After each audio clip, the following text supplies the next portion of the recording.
పాత మాధవరంలో నివాసం ఉంటున్నటువంటి దళిత కుటుంబాలు దాదాపు 69 కుటుంబాలు. వీళ్ళు ఒంటిమిట్ట మండలంలో బోయినపల్లె గ్రామము సోమశిల బ్యాక్ వాటర్లో మెడ్జ్ అయినటువంటి దళిత వాడకు సంబంధించినటువంటి వాళ్ళు. అక్కడ ఇండ్లు, భూమి, కొంప, గోడు మొత్తం పూర్తిగా సోమశిలలో మునిగిపోతే ఇక్కడ వాళ్ళకి ఇచ్చినటువంటి ఈ పాత మాధవరంలో ఇండ్లు వేసుకొని నివాసం ఉంటా ఉన్నారు. వీళ్లకు సొంత ఇండ్లు లేదు, సొంత భూమి లేదు, ఎలాంటి జీవనాధారం కూడా లేదు. ప్రభుత్వం ఇచ్చేటటువంటి ఉద్యోగ ఉపాధి అవకాశాలు అసలు కల్పించలేనటువంటి పరిస్థితి.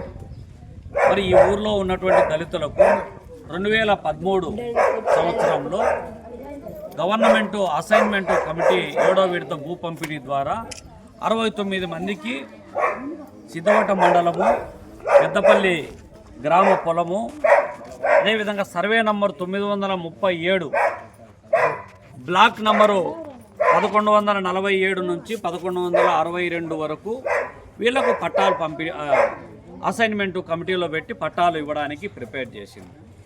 అసైన్మెంటు కమిటీలో అప్పట్లో ఎమ్మెల్యే అమర్నాథ్ రెడ్డి ఉన్నాడు, ఆర్డీఓ, వీళ్ళందరూ కూడా కమిటీ పాస్ చేసింది. అసైన్మెంటు అప్రూవల్ అయిపోయిన తర్వాత వీళ్లకు డీఫారాలు ఇవ్వడంతో పాటు పట్టాదారు పాస్బుక్, ల్యాండ్ టైటిలింగ్ బుక్ ఇవ్వాల్సినటువంటి బాధ్యతను పాలక ప్రభుత్వం అప్పుడు ఏ కారణాలు ఇచ్చానో నిర్లక్ష్యం చేసింది.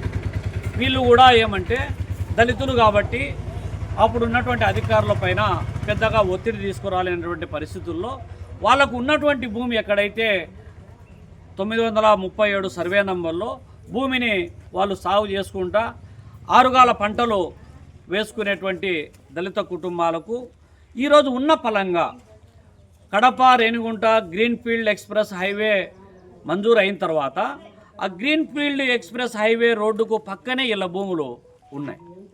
ఈ గ్రీన్ఫీల్డ్ ఎక్స్ప్రెస్ హైవే నిర్మాణ పనుల పేరుతో మొత్తం వీళ్ళకి ఇచ్చినటువంటి భూములన్నీ ఆక్యుపై చేస్తున్నారు. ఎవరయ్యా మీరు ఇట్లా ఆక్యుపై చేస్తారంటే ఒక దశ వరకు ఇది రోడ్డు కోసం అని చెప్పి పనులు చేస్తున్నామని చెప్పారు. రోడ్డు పనుల కోసం అయితే సర్వే చేసి ఆ సర్వే మెజర్మెంట్స్ ప్రకారం, అలైన్మెంట్ ప్రకారము వాటి హద్దులు ఉన్నటువంటి వాటిని పక్కన పెట్టి హద్దులు దాటి హద్దు మీరి ఇవాళ ఎవరైతే ఉన్నారో కాంట్రాక్టర్ ఎవరో వాసుదేవరెడ్డి అంట. అందులో వాసుదేవరెడ్డితో పాటు ఇంకొక ఆయన ఎమ్మెల్యే మాధవిరెడ్డి పిఏ, ఈ ప్రాంతానికి సంబంధించినటువంటి వ్యక్తి ప్రసాద్ రెడ్డి అనేటువంటి వ్యక్తి, మేము శ్రీనివాసులు రెడ్డి ఆదేశాల మేరకే ఈ పనులు చేస్తున్నామని చెప్పినారని ఇక్కడ ఉన్నటువంటి వాళ్ళు వాపోతూ ఉన్నారు. అంటే వీళ్లకు కాంట్రాక్టు కోసం రోడ్డుకు వ్యతిరేకం కాదు. వీళ్ళు రోడ్లు వేయాల్సిందే, కాలువలు వేయాల్సిందే, మౌలిక సదుపాయాలు కల్పించాల్సిందే, కనెక్టివిటీకి, అభివృద్ధికి ఎవరు వ్యతిరేకం కాదు. కానీ రోడ్డు పేరుతో వీళ్ళ భూములు కాజేయాలనేటువంటి ఒక దుర్మార్గపూరితమైనటువంటి ఆలోచన, అందులో ఎస్సీలకు సంబంధించినటువంటి రక్తపు కూడుకు పాలుద్దపడతారా? కాబట్టి ఇప్పటికే శ్రీనివాసులు రెడ్డి గారి పైన ఎక్కడ చూసినా భూముల పైన కన్నేస్తే ఆయన కన్ను పడితే ఇంకా అయ్యి సరెండర్ కావాలనేటువంటి అభియోగాలు ఏవైతే కడప చుట్టూ ఏవైతే ఆరోపణలు ఉంటున్నాయో, కడప సరిహద్దులు దాటి ఇవాళ రాజంపేట నియోజకవర్గంలో కూడా ఆయన పెత్తనం చేస్తున్నాడనేటువంటి ఆరోపణలు వస్తున్నటువంటి నేపథ్యంలో తక్షణం మీ వైఖరి మార్చుకోవాలి.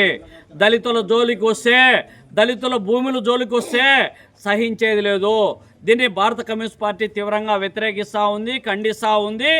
మీరు ఇక్కడ ఉన్నటువంటి కొంతమంది బ్రోకర్లను అడ్డం పెట్టుకొని తప్పుడు పత్రాలను సృష్టించి తప్పుడు డాక్యుమెంట్లను తయారు చేసుకొని దళితుల భూమి మీ దాహార్తిని తీర్చుకోవడానికి ప్రయత్నం చేస్తే ఊరుకునే ప్రశ్నే లేదు. కాబట్టి ఇప్పటికే అనేక రూపాలలో ఈ దళితులు వారాల తరబడి ఆందోళన చేయాల్సినటువంటి పరిస్థితి నెలకొంటా ఉంది. ఏమయ్యా, దళితులకు అండగా నిలబడినటువంటి వాళ్ళు, దళితుల భూమి తీసుకోవద్దని చెప్పినటువంటి వాళ్ళపైన ఇక్కడ ఉన్నటువంటి అధికార పార్టీ నాయకులని కూడా చూడకుండా కూటమిలో ఉన్నటువంటి వాళ్ళపైనే మీరు కేసులు పెట్టిస్తారు. ఇవాళ పోలీసులు మీరు ఒక వ్యక్తి చేతుల్లో ఉండేటువంటి పరిస్థితి ఉంది, కనుసన్నల్లో నడిచేటువంటి పరిస్థితి ఇవాళ నెలకొంటా ఉంది. ఒకవైపు రెవెన్యూ అధికారులు, ఎంఆర్ఓ వీళ్ళు ఎంజాయ్మెంట్లో ఉన్నారు. వీళ్లకు